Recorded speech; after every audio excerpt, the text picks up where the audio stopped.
A very good afternoon guys, कैसे हैं आप सभी का स्वागत है आपके अपने प्लेटफॉर्म द ज्ञान एजुकेशन के हिस्ट्री प्लेटफॉर्म पर। तो आज के टॉपिक में हमने लिया हुआ है ये चारों वर्णों वैज्ञानिक जो आपके सामने दिख रहे हैं।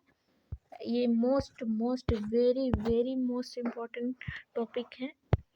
आपके हर ये सीटेट के एक एग्ज़ाम में देखे जाते हैं। तो इन चारों में से एक 3 क्वेश्चन, 3 से 4 क्वेश्चन इसमें से आ जाते हैं ये, और फिर इसमें भी आ जाते हैं 2 से 3 क्वेश्चन इसमें भी मिल जाते हैं इनके टॉपिक से, और इनके भी टॉपिक से ऐसे क्वेश्चन आ जाते हैं, ऐसे इनमें से आ जाते हैं। तो आप काउंट कीजिए, अगर इसमें से भी इतने इतने इतने इतने तो कम से कम 10 से 12 क्वेश्चन इन चारों टॉपिक से मिलकर आ जाता है, या इससे भी ज़्यादा हो जाता है। कोई लिमिटेशन नहीं है इसमें, क्योंकि इनका कहाँ गया, तो ये जो हैं, तो इनसे भी इनके ये नॉन चॉमस्की की भाषा से जो भी क्वेश्चन बनते हैं, दो दो या फिर एक या फिर 3, इससे ज़्यादा अब नहीं कह सकते, लेकिन इनमें से भर भर के क्वेश्चन पूछे जाते हैं। इनका आता है और इनका आता है, तो आप इनको देखते रहिएगा। तो आज हम सबसे पहले लेंगे जीन पियाजे के टॉपिक को क्लियर करेंगे, इसको कंप्लीट करेंगे, है ना। तो इन चारों को बारी बारी से करके पढ़ेंगे। तो आज के इस क्लास में ये जीन पियाजे को हम देखेंगे, बाकी की क्लास में हम इनको और इनको इन तीनों को कवर करेंगे। तो फिर आइए आगे देखते हैं, फिर चलते हैं, देखते हैं अपना ये टॉपिक स्टार्ट होने वाला है। तो इनका ये है, ये जीन पियाजे के बारे में जानते रहिए। जीन पियाजे हैं ये स्विट्जरलैंड के, है ना, ये स्विट्जरलैंड के हैं, और ये इन्होंने संज्ञानात्मक विकास दिया था, संज्ञानात्मक विकास का सिद्धांत दिया था। और ये है कोहलबर्ग ने ये नैतिकता का विकास दिया था, जो ये मूल हैं अमेरिका के, है ना। तो ये, और ये है वाइगोस्की हैं रूस के, और ये सामाजिक सांस्कृतिक सिद्धांत दिया था इन्होंने।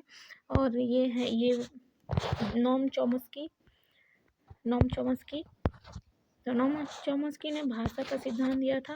भाषा के सिद्धांत में इन्होंने एक और चीज़ दिया था, इनका जो था, चलिए कोई बात नहीं, अभी तो शॉर्ट फॉर्म में, फिर आगे बढ़ते हैं, इसके बारे में आगे पढ़ाएंगे। तो यहाँ पर डिटेल में नहीं जाते हैं, डिटेल में आ जाएंगे सिर्फ जीन पियाजे के बारे में। तो आज का ये टॉपिक रहेगा, देखिए यहाँ पे दिया हुआ है, मैंने हर टॉपिक लेने की कोशिश की है, यहाँ पे कवर अप होगा।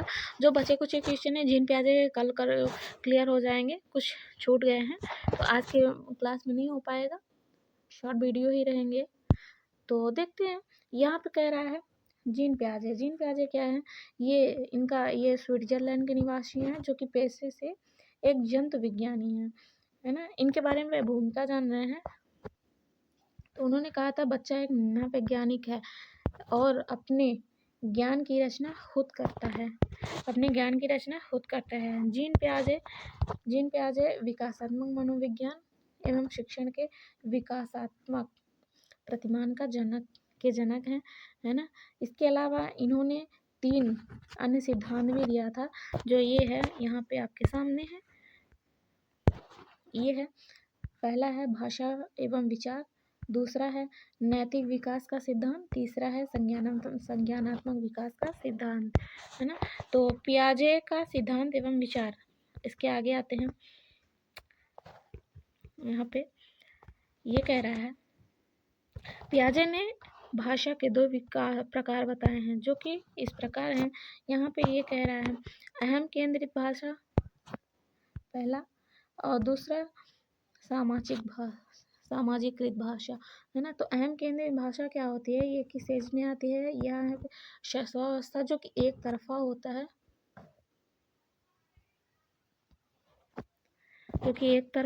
है, है ना।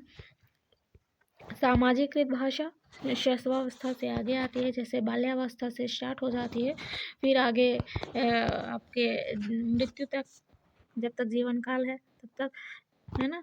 तो ये है, फिर इसके बाद आता है, यहाँ में नोट करके एक टॉपिक है। पियाजे अपने इस सिद्धांत के प्रतिपादक के लिए रूसो इंस्टीट्यूट में एक अध्ययन किया था। इसको जानते हैं, रूसो इंस्टीट्यूट। वैसे इंस्टीट्यूट नहीं पूछेगा इतना गहराई से, ये कभी नहीं आया है। लेकिन हाँ, ये मोस्ट इम्पॉर्टेंट है, मोस्ट इम्पॉर्टेंट है भाषा। ये पूछा जाता है स्टेटमेंट बना के, पियाजे ने विकास को भाषा से पहले रखा है ना। तो इसको जानते रहिए। पियाजे का यह प्रसिद्ध उनकी पुस्तक language and thought of a child से लिया गया था। तो यहाँ पे ये नहीं पूछेगा कि कहाँ से लिया गया था, ये तो मैं फिर भी आपकी जानकारी के लिए यहाँ पे रख दी। लेकिन ये चीज़ ये आप जानते रहिए, पियाजे ने विचार को भाषा से पहले रखा है। ऐसे पूछ लेगा ना किसने विचार को भाषा से पहले रखा है, किस मनोवैज्ञानिक ने, ऑप्शन में दे देगा वाइगोत्स्की, पियाजे और ऐसे कोहलबर्ग, थॉर्नडाइक, ये सब दे देंगे। तो उसमें से आप पियाजे को आंसर कीजिएगा। अच्छा, एक कन्फ्यूज़न और रहता है यहाँ पे, जैसे कि ये पियाजे ने विकास को भाषा से पहले रखा है ना, और यहाँ पे वाइगोत्स्की से एक रिलेटेड स्टेटमेंट होगा जो कि उसको मैं आगे बताऊंगी, तो आपका ये क्लियर हो जाएगा। ओके, तो फिर आते हैं नेक्स्ट में क्या कह रहा है। दूसरा जो सिद्धांत था, यहाँ पे थोड़ा सा जूम कर लेते हैं। यहाँ पे कह रहा है पियाजे का नैतिक विकास का सिद्धांत, है ना। तो यहाँ पे हो जाएगा पूर्व नैतिक अवस्था, जो कि 0 से 5 वर्ष तक होती है पूर्व नैतिक अवस्था। इसमें बालक में कोई नैतिकता नहीं होती है 0 से 5 वर्ष में। और दूसरा होता है यहाँ पे परायकता पराधीन नैतिकता, जो कि यह यथार्थवाद है। ये नैतिकता निश्चित होती है, इसमें बदला नहीं जा सकता है, ये माना जाता है। जैसे कि जीव को मारना पाप है, यहाँ पे परायकता का मतलब जैसे कि यहाँ पे ये एक तरह से मान लेते हैं कि नैतिकता निश्चित होती है लेकिन उसको बदला नहीं जा सकता है। फिर इसका एक स्टेटमेंट, ये बच्चा सीधा सीधा ये चीज़ मान लेता है कि हाँ, जीव को मारना पाप है। अगर उसकी जानकारी में किसी ने कह दिया, उसको ये चीज़ बता दिया कि जीव को मारना पाप है, तो मान लेता है। लेकिन आगे चल के क्या होता है, आगे चल के परायकता, जैसे जो जब आगे और बड़ा होता है, जैसे इसका वर्ष 10 वर्ष या फिर उससे आगे का जब आता है नैतिकता सापेक्षता, फिर उसके बाद जब आता है नैतिक शिक्षा नहीं है, यह परिस्थिति पर निर्भर करती है। फिर वही स्टेटमेंट जब आगे आके उसको बदलना पड़ता है। अगर वो आर्मी में आके भर्ती हो गया तो उसमें फिर उसका ये स्टेटमेंट क्या होगा, फिर वो समझ जाएगा कि नहीं, अगर न जीव को मारना पाप है तो परिस्थिति आने पे जीव को मारना पाप तो है लेकिन मारा भी जा सकता है। तो ये उसी का उदाहरण यहाँ पे दिया है, परायकता स्वतंत्र नैतिकता, जो कि 10 से आगे वर्ष के आते हैं। नैतिकता निश्चित नहीं होती है, ये नैतिकता निश्चित नहीं होती है, यह परिस्थिति पर निर्भर करती है। जरूरत पड़ने पर नैतिकता बदली जा सकती है ना, जो अभी मैंने उदाहरण आपको बताया वही है। तो हाँ, ये देखिए, जीव को मारना पाप है, यह कहने वाला बालक का आगे चलकर सेना में भर्ती हो जाना, है ना। फिर आते हैं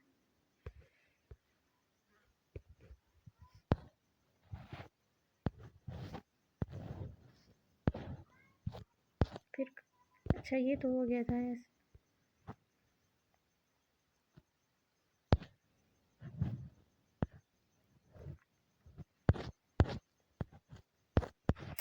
ये देखिए संक्रिया, ये यहाँ से भी क्वेश्चन आते हैं, क्वेश्चन बना के आते हैं, है ना। तो कहा है संक्रिया का है किसी वस्तु को बिगाड़ कर, तोड़ फोड़ कर पहले से जैसा करने की कोशिश करना ही संक्रिया है। वस्तु स्थायित्व क्या होता है, वस्तु भले ही आंखों से ओझल हो लेकिन उसका अस्तित्व है। यह किस एज में आता है, जैसे जन्म से 2 वर्ष शैशवावस्था में आता है ना, तो वो तब तक तो वस्तुओं से परिचित नहीं होता है, लेकिन उसको ये चीज़ आभास रहता है कि भले ही हमको दिखाई कुछ नहीं दे रहा है, हमारी आंखों के सामने नहीं है, लेकिन कोई भी वस्तु यहाँ पे उपस्थित है, वो ये चीज़ अनुमान लगा के जान सकता है। तो ये हो गया। फिर आता है मूल प्रवृत्त्यात्मक व्यवहार, जो यह जन्म व्यवहार जो किसी भी अधिगम का परिणाम नहीं है, जैसे हंसना, सोना, रोना, मुस्कुराना, है ना। तो ये फिर आता है जीववाद, जीववाद में क्या है, बच्चों को यह भ्रम हो जाता है कि उनके आसपास की वस्तुएं, खेल खिलौने जीवित हैं, उसे हम जीववाद कहते हैं। जीववाद, तो ये जीववाद याद, इसको अच्छे से पढ़े रहिएगा, क्योंकि यहाँ से घुमा के आपके क्वेश्चन बनते हैं जीववाद से। तो ये हो गया दोस्तों। मैं आपसे यही रिकमेंड करूँगी कि अच्छे से जितना हो सके आप खूब ध्यान से मन लगा के जीन प्याजे को पढ़िएगा, क्योंकि इससे एक भी ऐसा है ही नहीं कि इससे क्वेश्चन ना आए। इससे अगर क्वेश्चन आ रहे हैं तो फिर भी आप कम से कम 2 से 3 क्वेश्चन आप आराम से इसको लेकर चलिएगा, यहाँ से पूछे ही पूछे जाएंगे, है ना। तो ये फिर आता है परावर्ती क्रिया। बालक जिस क्रिया को सीख जाता है उसी को बार बार दोहराकर खुश होता है। इसे परावर्ती क्रिया कहते हैं। फिर आता है अविलोम्यता, आक्रमणशीलता, अनुक्रमणशीलता, अप्रतिवर्ती, या फिर इसी को कहते हैं अपलटावी। दोस्तों इसका ये अलग अलग नाम है। अविलोम्यता को अनुक्रमणशीलता कहते हैं, या फिर प्रतिवर्ती कहते हैं, या फिर अपलटावी कहते हैं। तो ये इसके अलग अलग नाम है ना। इसको जानते रहिए। देखते हैं क्या है। कह रहा है जब बालक जब शुरुआती बिंदु से आगे आ जाता है तो वह शुरुआती बिंदु पर वापस नहीं जा पाता है। इसे ही अविलोम्यता कहते हैं, जबकि वापस लौट जाना विलोम्यता है। फिर आता है संरक्षण का अभाव। मूल या फिर शुरुआती आकृति में कोई भी परिवर्तन आने पर बालक शुरुआती आकृति को भूल जाता है। इसे संरक्षण का अभाव कहते हैं, जबकि याद रख पाना सिर्फ संरक्षण है ना। फिर आता है अनुकरण। अनुकरण क्या है? बच्चे अपने बड़ों का अनुकरण करके सीखते हैं। फिर अहम केंद्रिता, बच्चे स्वभाव से स्वार्थी होते हैं। गणितीय संक्रिया जैसे प्लस माइनस, है ना, इनटू, डिवाइडेशन, इसका चिन्ह सीख जाता है। तो दोस्तों फिर बताइएगा कैसी लगी ये क्लास, और आप लोग इस क्लास को अटेंड करते रहिए डेली, क्योंकि मैं आपके लिए मोस्ट इम्पॉर्टेंटली क्लास लेकर ही आती रहती हूँ अच्छी वीडियो, तो कि आपके लिए हमेशा के लिए किसी भी एग्ज़ाम के लिए, जैसे यूपी टेट के लिए भी कोई ऐसा नहीं है कि सीट हिट के लिए ही बस है। आप यूपी टेट के स्टूडेंट हैं, आराम से इसको पढ़िए। सुपर टेट की तैयारी कर रहे हैं, सुपर टेट के स्टूडेंट है, तो ये मोस्ट इम्पॉर्टेंटली उसके लिए भी है, तो है ना। तो ये आप पढ़ते रहिए इसको। फिर इसमें फिर मिलते हैं नेक्स्ट वीडियो में, नेक्स्ट क्लास में। आप सभी का बहुत बहुत धन्यवाद। दोस्तों एक चीज़ और है कि अगर वीडियो अच्छी लगी हो तो वीडियो को लाइक कीजिएगा, अगर चैनल पर नए हैं तो चैनल को सब्सक्राइब कीजिएगा।